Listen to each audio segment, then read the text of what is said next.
Las montañas de Estados Unidos esconden secretos que desafían toda explicación. Dos personas, dos historias completamente diferentes. Una terminó en tragedia, la otra terminó en un regreso sin memoria.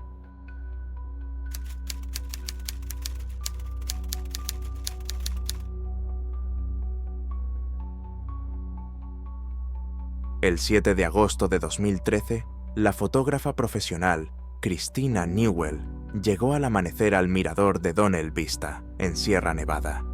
En este lugar, 3 personas ya habían desaparecido antes que ella.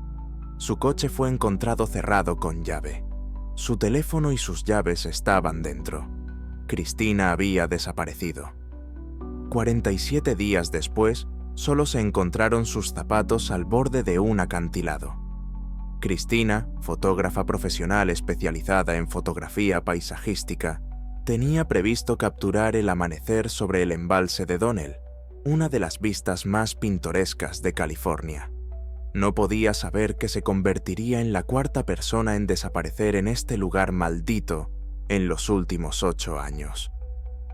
Donnell Vista Point es un mirador remoto situado a 2.100 metros sobre el nivel del mar, en el Bosque Nacional Stanislaus. Una carretera sin asfaltar de 12 kilómetros conduce desde la autopista 108 hasta un pequeño aparcamiento, desde el que un sendero de 400 metros desciende hasta el mirador, que ofrece una vista panorámica de un embalse esmeralda rodeado de acantilados de granito y bosques de pinos. La belleza de este lugar es engañosa. Desde 2005, 3 personas han desaparecido sin dejar rastro en un radio de 5 kilómetros alrededor del mirador. El 23 de junio de 2005 desapareció Nita Mayo, una estudiante de 24 años de Sacramento. El 15 de septiembre de 2010, Patricia Tolhurst, de 52 años, una experimentada excursionista de Modesto, no regresó de una excursión. El 11 de mayo de 2012, Breck Phelps, de 37 años, un biólogo que estudiaba la fauna local, desapareció. Ninguno de estos casos se ha resuelto. No se han encontrado cadáveres. No hay pistas. La guardabosques Molly Fuller, que lleva 19 años trabajando en la región, admitió en una entrevista con un periódico local: no hay una explicación racional de por qué precisamente este lugar. El terreno es difícil, sí, pero no más peligroso que otras muchas zonas de Sierra Nevada. La gente aparca aquí y simplemente desaparece. No es normal. Christina salió de San Francisco al anochecer. Los datos del GPS de su teléfono inteligente, recuperados posteriormente por los investigadores a partir de los registros del móvil, mostraron que llegó al aparcamiento de Donnell Vista a las 7:12 de la mañana. El amanecer ese día fue a las 6:40, pero Christina probablemente se retrasó en el camino o se detuvo para tomar otras fotos, una práctica habitual entre los fotógrafos paisajistas profesionales. Estaba sola. Según sus seres queridos, Christina solía preferir trabajar sola para no distraerse y poder concentrarse por completo en la fotografía. Su prometido, Michael Strand, dijo a los detectives que conocía los planes de Christina para ese día. Iba a salir temprano por la mañana, pasar unas horas allí y volver para comer. Habíamos quedado para comer juntos a la 1. Ella era puntual. Cuando a las 2 no contestaba a mis llamadas, empecé a preocuparme, dijo. A las 2:30 p.m., Michael llamó a la oficina del sheriff del condado de Tuolumne para informar de que su prometida no respondía a sus llamadas. El agente de guardia tomó nota de la información, pero le explicó que solo se considera que un adulto ha desaparecido cuando han pasado 24 horas sin contacto. Michael insistió en que se iniciara una investigación inmediata, alegando que había antecedentes de desapariciones en la zona. A las 4:45 de la tarde, el ayudante del sheriff Robert McLean llegó al aparcamiento de Donnell Vista. El Honda Accord plateado de Christine estaba aparcado allí. Era el único coche en ese momento. El coche estaba cerrado con llave. Al mirar por las ventanillas, el ayudante vio un bolso en el asiento del conductor. un teléfono móvil en la consola central y las llaves del coche en el portavasos. McClane comprendió inmediatamente que la situación era grave. Si Christina se había ido al mirador, debería haberse llevado el teléfono. El fotógrafo no habría dejado las llaves en el coche. El ayudante recorrió el sendero hasta el mirador, llamando en voz alta a Christina. No hubo respuesta. No había nadie en el mirador. No había rastros de presencia humana, ni objetos olvidados, ni basura. Al regresar al coche, McClane solicitó permiso para abrirlo.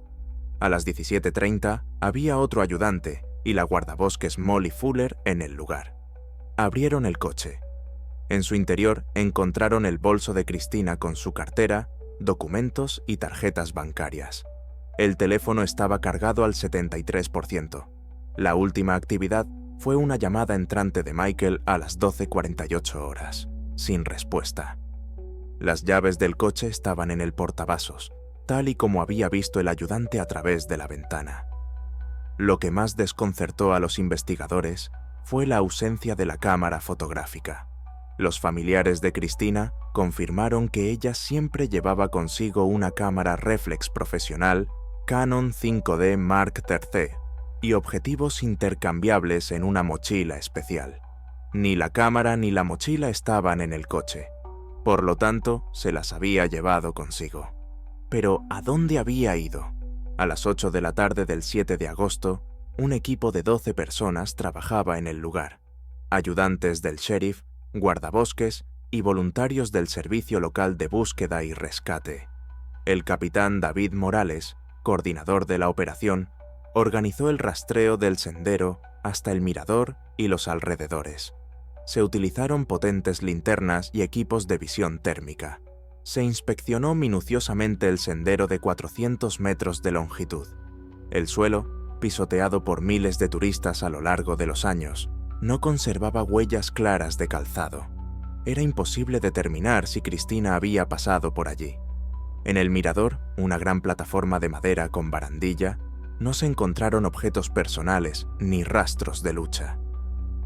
En la mañana del 8 de agosto, se unieron a la operación 4 perros de búsqueda. A los perros se les dejó oler la ropa de Christina, proporcionada por su prometido. La reacción de los perros fue extraña. Los 4 animales se acercaron al coche aparcado, lo olfatearon y luego comenzaron a moverse hacia el comienzo del sendero, pero a los 15 o 20 metros perdieron el rastro y se detuvieron desconcertados. El guía Thomas Erickson, que llevaba 22 años trabajando con perros de búsqueda, dijo más tarde: «Nunca había visto algo así. Normalmente, el perro o bien sigue el rastro y lo conduce, o bien no reacciona en absoluto. Aquí claramente olían algo, pero el rastro se interrumpía casi de inmediato. Era como si la persona se hubiera evaporado». Al tercer día de búsqueda, la operación se amplió a una escala poco habitual en esta región. 280 personas peinaron el territorio en un radio de 15 kilómetros desde el aparcamiento. Un helicóptero del Servicio de Rescate de California sobrevoló la zona con equipos de visión térmica. Los alpinistas revisaron los acantilados escarpados y las grietas donde Christina podría haber caído o descendido. El terreno era realmente accidentado. El capitán Morales lo describió como una vasta zona con cambios extremos de elevación, profundos cañones, densa vegetación y muchos escondites naturales. Los bosques de pinos se alternaban con acantilados de granito. Los profundos barrancos cubiertos de arbustos eran de difícil acceso, incluso para escaladores experimentados. Varios pequeños arroyos fluían por las laderas hasta un embalse. La detective Sarah Bishop, de la oficina del sheriff del condado de Tuolumne, asignada como investigadora principal, barajó varias hipótesis. La explicación más probable seguía siendo un accidente. Christina podría haberse desviado del sendero para buscar un mejor ángulo para sus fotos, resbalar en la empinada pendiente y caer en una grieta. Sin embargo, tras una búsqueda exhaustiva, no se encontró su cuerpo. La segunda teoría era criminal. Alguien podría haber atacado a Christina y secuestrado, pero no había señales de lucha en el coche. Las cámaras de la gasolinera más cercana, a 35 kilómetros del lugar de los hechos, solo grabaron el coche de Christina pasando a las 6:42 de la mañana. No se vio ningún vehículo sospechoso siguiéndola o llegando a la zona de Donnell Vista aproximadamente a la misma hora. La tercera versión, la desaparición voluntaria, fue rápidamente descartada. Christina era feliz en su relación y estaba planeando su boda para octubre. Su negocio de fotografía prosperaba y no tenía problemas económicos. Sus amigos y compañeros de trabajo coincidían en que no tenía motivos para desaparecer. 3 semanas de búsqueda activa no dieron ningún resultado. El 28 de agosto se suspendió la operación de búsqueda oficial. El capitán Morales declaró en una rueda de prensa: «Hemos registrado cada metro en un radio de 15 kilómetros. Hemos utilizado todos los recursos disponibles. Lamentablemente, no se ha encontrado a la señorita Newell. El caso sigue siendo objeto de investigación. La familia de Christina, sus padres, Robert y Linda Newell, y su hermana Jennifer, no perdió la esperanza. Organizaron su propio grupo de búsqueda con voluntarios, que continuaron registrando zonas remotas cada fin de semana. Se ofreció una recompensa de $50,000 por cualquier información sobre el paradero de Christina. Los medios de comunicación locales relacionaron la desaparición de Christina con los 3 casos anteriores. Los periodistas apodaron a Donnell Vista como el Mirador Maldito. Un reportero del Sacramento Bee escribió: 4 personas en 8 años, 4 circunstancias diferentes, ni un solo cadáver, ni una sola pista. ¿Qué está pasando en estas montañas? El 23 de septiembre de 2013, exactamente 47 días después de la desaparición, el excursionista Jack Harrington, de Los Ángeles, estaba haciendo senderismo en solitario en una zona remota a 9 kilómetros al noroeste de Donnell Vista. La ruta discurría por una alta cresta con pintorescas vistas del valle. A las 2:20 p.m., Harrington vio algo brillante en una roca plana de granito que sobresalía del acantilado. Al acercarse, descubrió un par de botas de montaña de mujer. Las botas estaban cuidadosamente colocadas, con las puntas apuntando hacia el borde del acantilado. El acantilado tenía unos 150 metros de altura, una pared de granito escarpada que descendía hacia un cañón cubierto de bosques. Harrington llamó inmediatamente al servicio de rescate.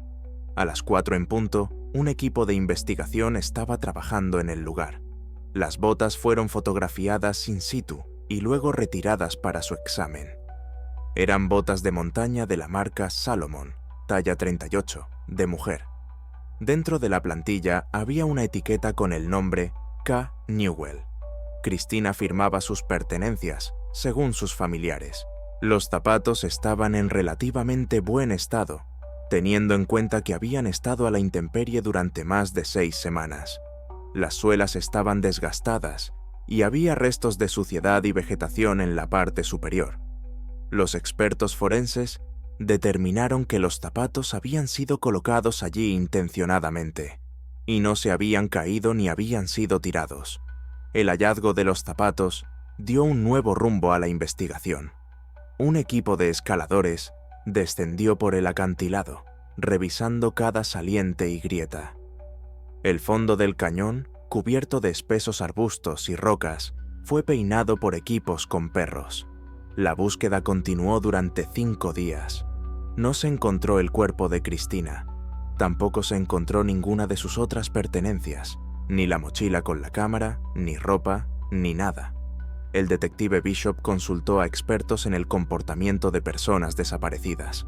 El doctor Michael Turner, psicólogo especializado en desapariciones, ofreció varias hipótesis. Quitarse los zapatos en situaciones extremas puede indicar hipotermia. Uno de los síntomas paradójicos es que la persona siente calor y comienza a desvestirse. Si la señorita Newell pasó la noche en las montañas sin refugio, la temperatura podría haber bajado a 0 grados. La hipotermia podría haberle provocado desorientación y un comportamiento irracional. Sin embargo, esta versión no explicaba cómo Cristina caminó 9 kilómetros desde el lugar de su desaparición. ¿Por qué solo se quitó los zapatos y los colocó cuidadosamente? ¿Por qué no se encontró su cuerpo? El caso de Christina Newell sigue oficialmente abierto. Figura como desaparecida. Sus fotos y descripción se encuentran en la base de datos del Centro Nacional de Información Criminal. Periódicamente, llegan informes de personas que afirman haber visto a una mujer parecida a Cristina en varias ciudades. Se comprueban todas las pistas, pero ninguna ha sido confirmada. La guardabosques Molly Fuller dimitió un año después de la desaparición de Cristina. En su entrevista de despedida, dijo: «No puedo seguir trabajando allí. 4 personas desaparecieron durante mi turno. Siento que les fallé a todos. Este lugar se lleva a la gente y no sabemos por qué». La historia de Christina Newell sigue siendo una de las desapariciones más misteriosas de Sierra Nevada. Las montañas guardan sus secretos y, a veces, no están dispuestas a revelarlos.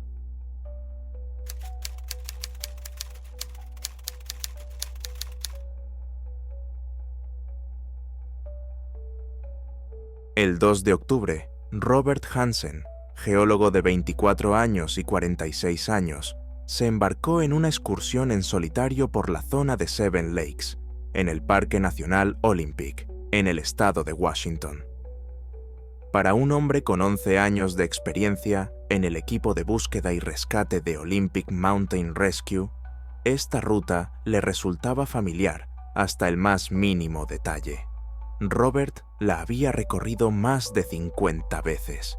Nadie podía imaginar que el rescatador más experimentado se convertiría él mismo en objeto de una operación de búsqueda a gran escala y regresaría con una historia que no podía recordar. Robert había planeado una excursión de 2 días con una noche de estancia en el lago Hodge, un pintoresco lago rodeado de densos bosques de coníferas y acantilados de granito. Por la mañana se registró en la entrada del parque e informó a los guardas forestales de su ruta y de la hora estimada de regreso. El tiempo era el típico de octubre en el noroeste del Pacífico. Nubosidad variable, una temperatura de unos 10 grados y una ligera brisa. El último mensaje de texto a su esposa Linda llegó por la tarde. Robert le informó de que había montado el campamento junto al lago y que todo iba según lo previsto. La comunicación en las montañas es inestable, por lo que cuando Linda no recibió la llamada de la noche, no se preocupó, ya que Robert solía pasar un día sin comunicarse. Sin embargo, cuando no regresó a casa al tercer día y no se comunicó como estaba previsto, sus compañeros del servicio de rescate dieron la voz de alarma. El capitán Stephen Riley, amigo y compañero de Robert en muchas operaciones, dirigió personalmente el equipo de búsqueda. El equipo encontró la tienda de Robert exactamente donde él había planeado, junto al lago Hodge. La tienda estaba montada correctamente, con todas las estacas en su sitio. Todo su equipo estaba dentro: su mochila, ropa de repuesto, comida y hornillo de camping. Su saco de dormir estaba abierto por dentro, como si se hubiera levantado en mitad de la noche. Sus botas de montaña estaban cuidadosamente colocadas a la entrada de la tienda. Lo que alertó inmediatamente a los rescatadores fue el localizador GPS de Robert, que él, como rescatador experimentado, siempre llevaba consigo y que había dejado en la tienda. Los datos descargados del dispositivo mostraban un patrón inusual. A las 3:17 am, el rastreador registró el inicio de un movimiento hacia el norte. La velocidad de desplazamiento era de 11 km por hora, lo que es extremadamente difícil de mantener para una persona en un bosque oscuro por la noche, sin iluminación y sobre un terreno accidentado. El rastro terminó después de 4 kilómetros en una zona de densa selva tropical. El capitán Riley sugirió: quizás el rastreador GPS se dañó o funcionó mal. Robert podría haberse despertado por la noche, haber salido de la tienda para hacer sus necesidades, haber caminado unas decenas de metros y haberse desorientado en la oscuridad. Esto le pasa incluso a personas con experiencia. La operación de búsqueda comenzó de inmediato. Más de 80 personas, compañeros de Robert, guardas forestales, voluntarios, peinaron la zona en un radio de 15 kilómetros alrededor del campamento. Se utilizaron perros de búsqueda, un helicóptero con equipo de imagen térmica y drones. La selva tropical de las montañas Olympic es una de las más densas de la parte continental de Estados Unidos, con una espesa maleza y numerosos árboles caídos, lo que dificultó considerablemente la búsqueda. El tiempo empeoraba. Empezó a llover y la temperatura bajó a 3 grados por la noche. Sin ropa de abrigo ni equipo, que se habían quedado en la tienda, las posibilidades de supervivencia de Robert disminuían rápidamente con cada día que pasaba. El equipo trabajó sin descanso, revisando cada grieta, cada barranco, cada sección del denso bosque. La detective Emily Chen, de la oficina del sheriff del condado de Jefferson, consideró que lo más probable era que se tratara de un accidente. Robert podría haberse caído, haberse lesionado y haber perdido el conocimiento. Sin embargo, la búsqueda masiva no dio ningún resultado. Se revisaron más de 300 kilómetros cuadrados de territorio. El 21 de octubre, 19 días después de su desaparición, un grupo de cazadores encontró a Robert en el valle del río Bogashel, a 28 kilómetros de su campamento. Se trataba de una zona que los buscadores ya habían revisado 2 veces. Robert estaba sentado al pie de un gran abeto, en un estado de postración total. El cazador Mark Davidson relató más tarde: «Vimos a un hombre sentado, inmóvil. Miraba al frente, pero parecía que no nos veía. Le llamamos, pero no respondió. Solo cuando nos acercamos parpadeó y giró la cabeza. Estaba claro que estaba en estado de shock». Robert fue trasladado inmediatamente en helicóptero al Harbor View Hospital de Seattle. El examen médico reveló un agotamiento severo. Había perdido 16 kilos de peso. Estaba moderadamente deshidratado y presentaba múltiples abrasiones y arañazos en los brazos y el cuerpo, signos de hipotermia prolongada. Sorprendentemente, sus pies estaban prácticamente intactos, a pesar de que lo encontraron descalzo. La doctora Alice Martínez, neuróloga que examinó a Robert, señaló: «El paciente muestra signos clásicos de amnesia disociativa causada por estrés extremo. Los análisis de sangre mostraron niveles anormalmente altos de cortisol y adrenalina, las hormonas del estrés. Esto indica que el cuerpo del paciente se encontraba en un estado prolongado de lucha o huida. Esto ocurre en casos de trauma psicológico extremo». Robert no recordaba casi nada de los 19 días que pasó en el bosque.